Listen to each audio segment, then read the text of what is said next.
मेरे प्यारे देशवासियों, मन की बात में आप सभी से जुड़ना, आप सभी से सीखना, देश के लोगों की उपलब्धियों के बारे में जानना वाकई मुझे बहुत सुखद अनुभव देता है।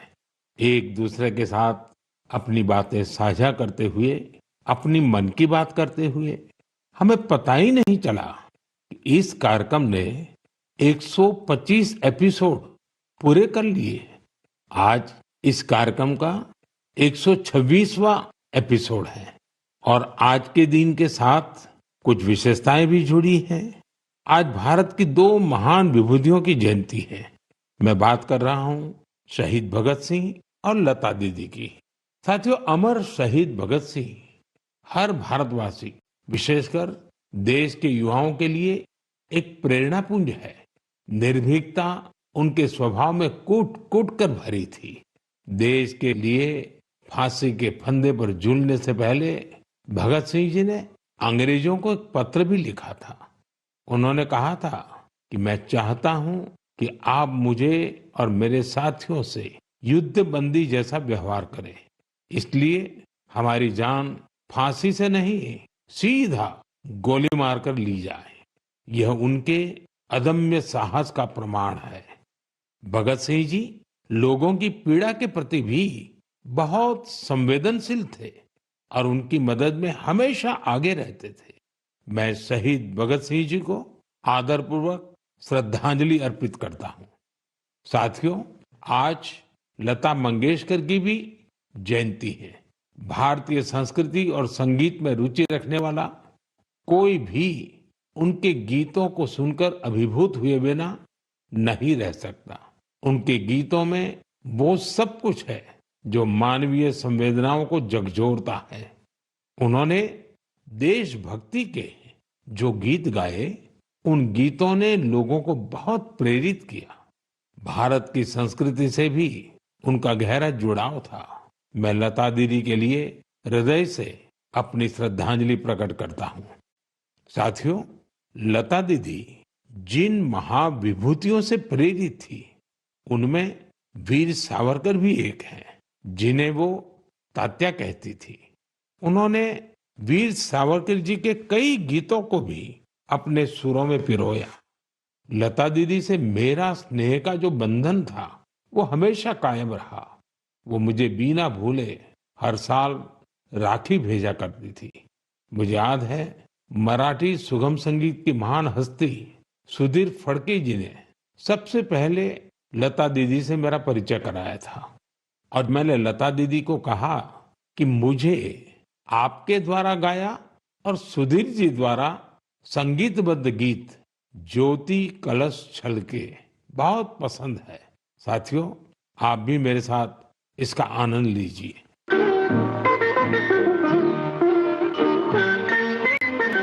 ज्योति कलश छलके, ज्योति कलश छलके, ज्योति कलश छलके, ज्योति कलश छलके। वे गुलाबी लाल सुनहरे रंग दल बादल के, ज्योति कलश छलके।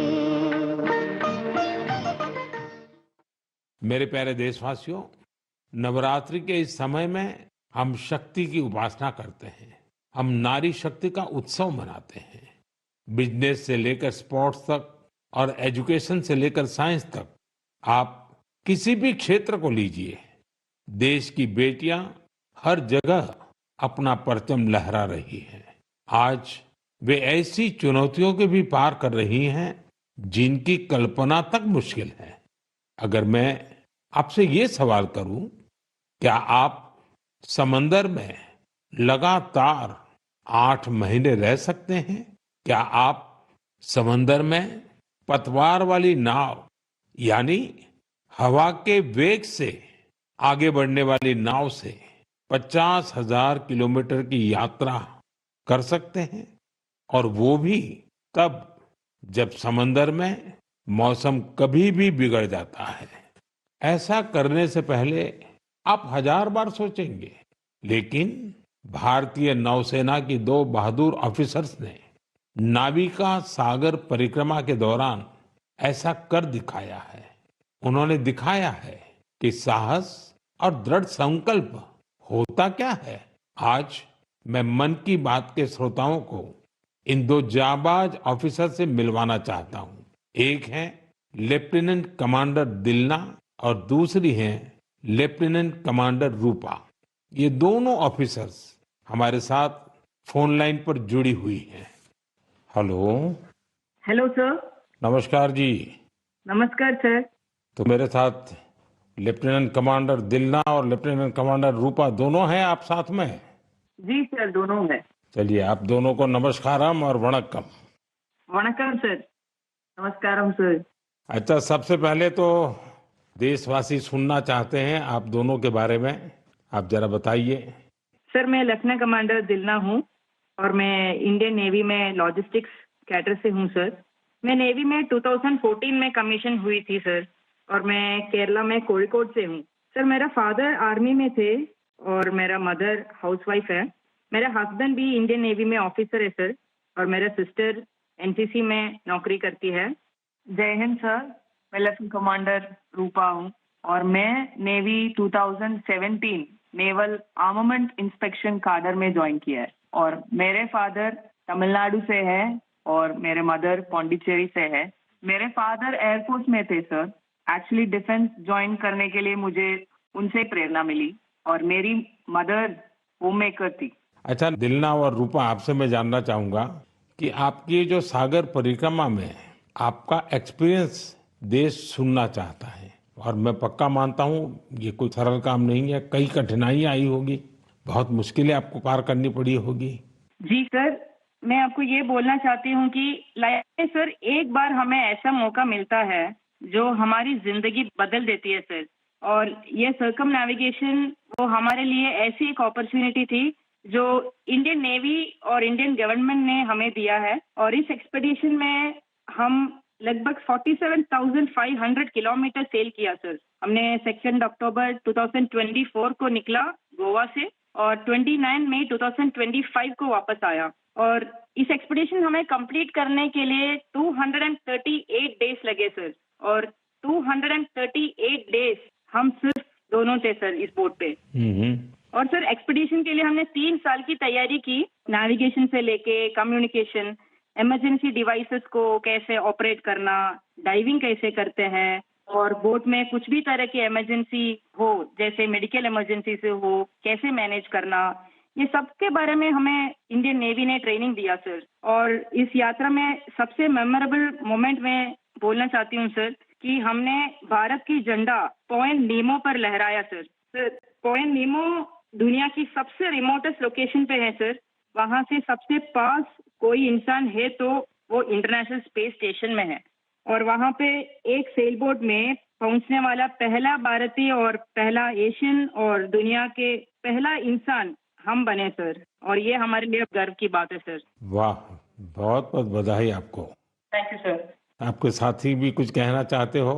सर मैं ये कहना चाहती हूँ कि ये सेल बोट से ये दुनिया का सर्कम नेविगेशन जो किया है उनका नंबर माउंट एवरेस्ट पहुंचने वाले के नंबर से बहुत कम है। और एक्चुअली जो सेल बोट से अकेले जो सर्कम नेविगेशन करते हैं उनके नंबर जो स्पेस में गए हैं उनके नंबर से भी बहुत कम है। अच्छा, इतनी कॉम्प्लेक्स जर्नी के लिए बहुत टीम वर्क की जरूरत होती है और वहां तो टीम में आप 2 ही ऑफिसर्स थे। आप लोगों ने कैसे मैनेज किया इसको? जी सर, ऐसे यात्रा के लिए हम दोनों को एक साथ मेहनत करना पड़ता था। और जैसे लेफ्टिनेंट कमांडर दिलना ने बोला, ये अचीव करने के लिए सिर्फ दोनों था बोट पे और हम बोट रिपेयरर थी, इंजन मैकेनिक थी, sail maker, medical assistant, cook, cleaner, diver, navigator और सब कुछ एक साथ बनना पड़ता था। और ये हमको अचीव करने के लिए इंडियन नेवी का बड़ा कंट्रीब्यूशन था और हमको हर तरह की ट्रेनिंग दिया है। एक्चुअली सर हम 4 साल से साथ सेल कर रहे हैं तो एक दूसरे की स्ट्रेंथ और वीकनेस हम अच्छी तरह से जानते हैं। इसलिए हम सबको कहते हैं कि हमारे बोट पर एक इक्विपमेंट थी जो कभी फेल नहीं हुआ, वो हम दोनों का टीम वर्क था। अच्छा, जब मौसम खराब होता था, क्योंकि ये समुद्री दुनिया तो ऐसी ही है, जहाँ मौसम का कोई ठिकाना नहीं, तो आप उस सिचुएशन को कैसे हैंडल करते थे? सर, हमारा यात्रा में बहुत सारा एडवर्स चैलेंजेस सब थे सर। हमें इस एक्सपेडिशन में कई चैलेंजेस फेस करना पड़ा। स्पेशली सर, सदर्न ओशन में हमेशा मौसम बुरा होता है।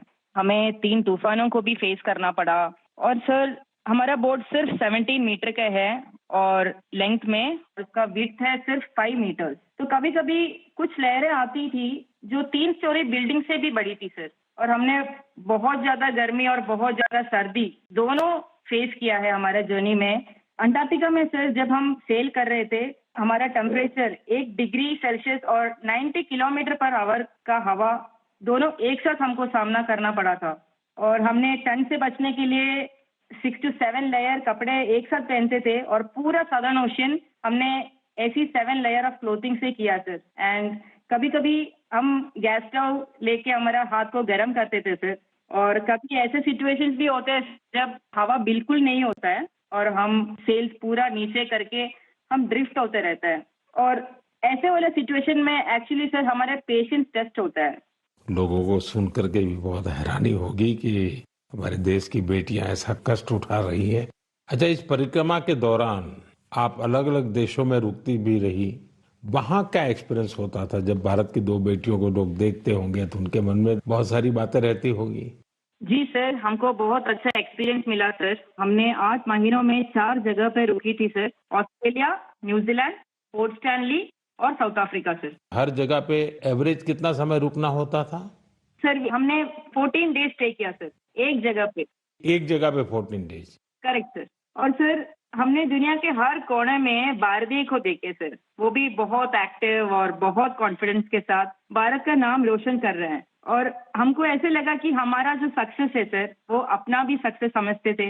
एंड हर जगह पे हमें अलग अलग एक्सपीरियंस मिला। जैसे ऑस्ट्रेलिया में वेस्टर्न ऑस्ट्रेलियन पार्लियामेंट के स्पीकर ने हमें बुलाया, वो हमें बहुत मोटिवेट किया सर। और हमेशा ये ऐसे सब चीज होता है सर, हमें बहुत गर्व होता था। और जब न्यूजीलैंड में गए तब माओरी लोगों ने हमें स्वागत किया और हमारा भारतीय कल्चर के लिए बहुत रेस्पेक्ट दिखाया सर।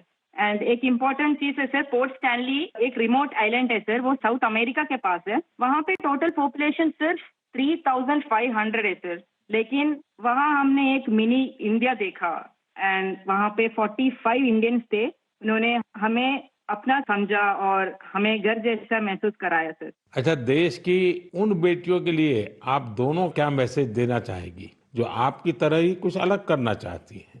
सर, मैं लेफ्टिनेंट कमांडर रूपा बोल रही हूँ अभी। मैं आपके माध्यम से मैं सबको ये कहना चाहती हूँ कि अगर कोई भी अपने दिल लगा के मेहनत किया तो इस दुनिया में कुछ भी इम्पॉसिबल नहीं है। आप कहाँ से हो, कहाँ पैदा हुआ, वो कुछ मैटर नहीं करता। सर, ये हम दोनों का इच्छा है कि भारत की युवा और महिलाएं बड़े बड़े सपना देखें और फ्यूचर में और गर्ल्स और वुमेन डिफेंस में, स्पोर्ट्स में, एडवेंचर में शामिल होके देश का नाम रोशन करें। दिलना और रूपा, आपकी बातें सुनकर मुझे भी बहुत रोमांच अनुभव हो रहा है कि कितना बड़ा साहस आपने किया है। आप दोनों को मेरी तरफ से बहुत बहुत धन्यवाद। निश्चित तौर पर आपकी मेहनत, आपकी सफलता, आपकी अचीवमेंट देश के युवकों को, देश की युवतियों को बहुत प्रेरित करेगी। ऐसे ही तिरंगा लहराते रहिए। भविष्य के प्रयासों के लिए आपको मेरी ढेरों शुभकामनाएं। Thank you sir. बहुत बहुत धन्यवाद। वणक्कम, नमस्कारम। नमस्कार सर।